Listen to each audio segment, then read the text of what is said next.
l'émission Saveurs divines. Cette bonne nouvelle du royaume sera prêchée dans le monde entier pour servir de témoignage à toutes les nations. Alors viendra la fin.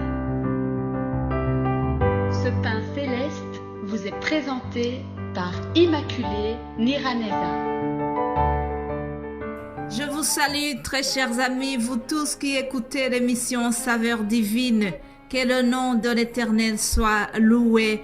Rendons grâce au Seigneur pour cette journée qui s'ouvre pour nous. Alléluia. Je continue l'épître de Paul à Philémon. Hier, nous nous sommes centrés sur la personne de Philémon. Je vous rappelle que nous sommes en train de voir cette lettre adressée à Philémon. En théologie, il est classé parmi les épîtres pastorales. On les appelle les épîtres pastorales. Il y en a 3. Il y a la lettre à Timothée, la lettre à Philémon, la lettre à Tite. Ce sont des lettres adressées aux individus, aux personnes en particulier, mais il y a aussi d'autres lettres pastorales qui ont été adressées aux communautés. Alors, revenons à notre idée. Hier, je vous ai surtout souligné les qualités de Philémon. C'est pour ça qu'on a vu que Philémon était un chrétien modèle. Je vous exhortais à ressembler à Philémon. Alléluia. Aujourd'hui, nous allons nous centrer sur le plaidoyer que Paul adresse à Philémon. Il plaide en faveur de Onésime. Il plaide en faveur de Onésime, l'esclave. Vous savez, chers amis, nous représentons aussi Onésime dans cette histoire, puisque aussi nous étions les esclaves quand nous étions dans les péchés. Parfois, quand on n'a pas encore reçu Jésus, on est esclave du monde, on est esclave du péché. Cependant, dès que nous avons la vérité de la parole, nous sommes affranchis. Jésus a dit, vous connaîtrez la vérité, et la vérité, c'est ce qui vient de la parole de Dieu. Et Jésus dira, vous connaîtrez la vérité, et elle vous rendra libre. Alléluia. Lorsque j'ai connu la vérité biblique, lorsque j'ai reçu Jésus-Christ dans mon cœur, j'ai été libéré de mon passé, j'ai été libéré de la culpabilité de mon passé. Je rends grâce à Dieu parce que je ne suis plus esclave de la peur. Je suis enfant de Dieu. Alléluia. Donc, Onésime peut être toi quand tu n'étais pas encore à Christ. Alléluia. Lisons à partir du verset 8. Il est écrit, c'est pourquoi, bien que j'ai en Christ toute liberté de te prescrire ce qui est convenable, c'est de préférence au nom de l'amour que je t'adresse une prière étant ce que je suis, Paul, un vieillard de plus maintenant prisonnier de Jésus-Christ. Je te prie pour mon enfant que j'ai engendré dans les chaînes, Onésime, qui autrefois t'a été inutile, mais qui maintenant est utile, et à toi et à moi.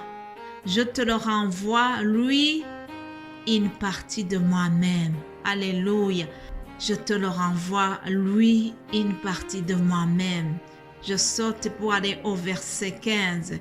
Peut-être a-t-il été séparé de toi pour un temps, afin que tu le retrouves pour l'éternité, non plus comme un esclave, mais comme supérieur à un esclave, comme un frère bien-aimé de moi particulièrement, et de toi à plus forte raison, soit dans la chair, soit dans le Seigneur. Alléluia.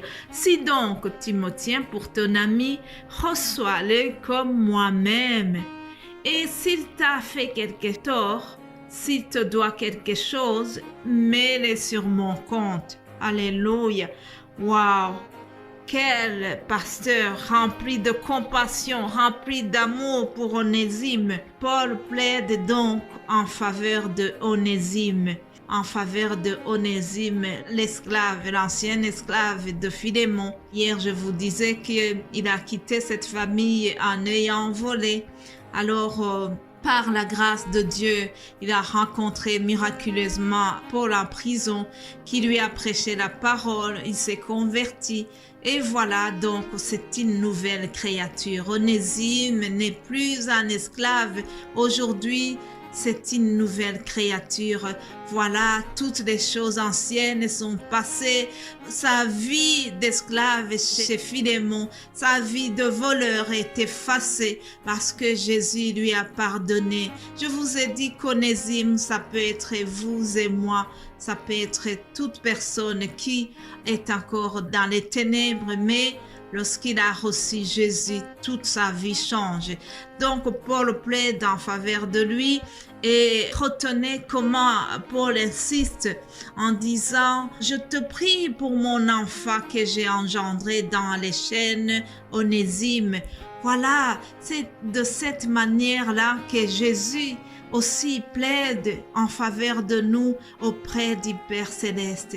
Tous les jours, il est en train de plaider en notre faveur en disant « S'il te plaît, papa, je te prie pour mon enfant Eric, je te prie pour ma fille, ma sœur Odette, je te prie pour Vito, je te prie pour la sœur Immaculée. » Voilà, elle a encore une fois regardé et par son regard, elle a péché.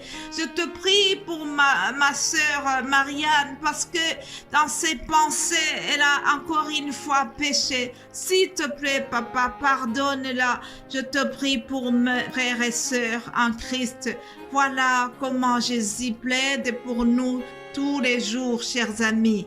Donc Paul a dit, je te prie pour mon enfant que j'ai engendré dans les chaînes.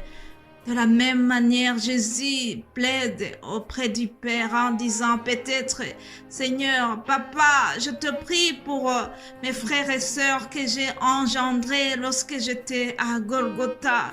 Souviens-toi, papa, souviens-toi comment les magistrats se sont moqués de moi dans les sueurs mélangées de sang. Dans ces sueurs-là, j'ai engendré ces gens que tu vois. Je te prie pour eux, même s'ils ont péché.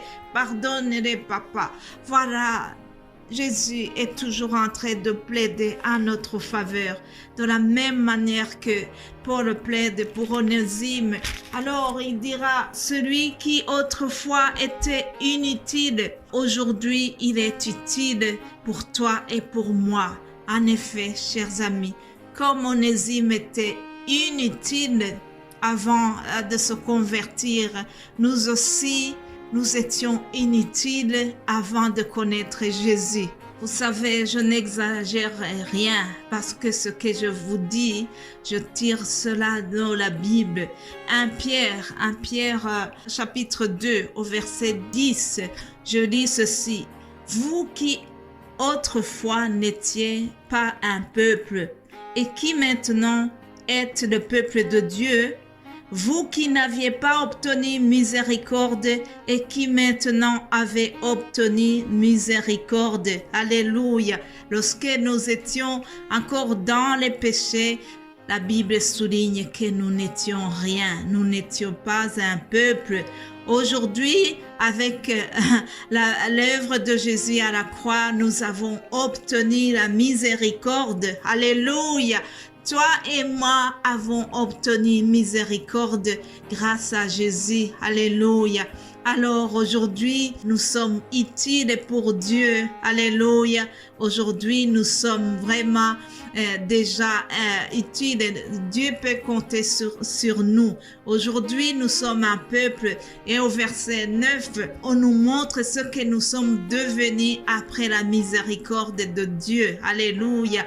Il est écrit, vous, au contraire, vous êtes une nation, vous êtes une race élue, un sacerdoce royal, une nation sainte, un peuple acquis, afin que vous annonciez les vertus de celui qui vous a appelé des ténèbres à son admirable lumière. Alléluia. Je remercie Jésus qui nous a tirés des ténèbres pour nous amener à sa lumière. Alléluia. Jésus a plaidé pour nous et Paul a plaidé pour Onésime. Alléluia. Mes bien-aimés de Dieu, le temps est terminé, mais je voudrais que vous reteniez ceci. Paul plaide en faveur d'Onésime et cela est une image de comment Jésus plaide pour nous chaque jour. Alléluia. Soyons reconnaissants pour Jésus parce que il intercède pour nous. Il plaide toujours en notre faveur. Qu'il soit honoré, qu'il soit loué. Amen, amen.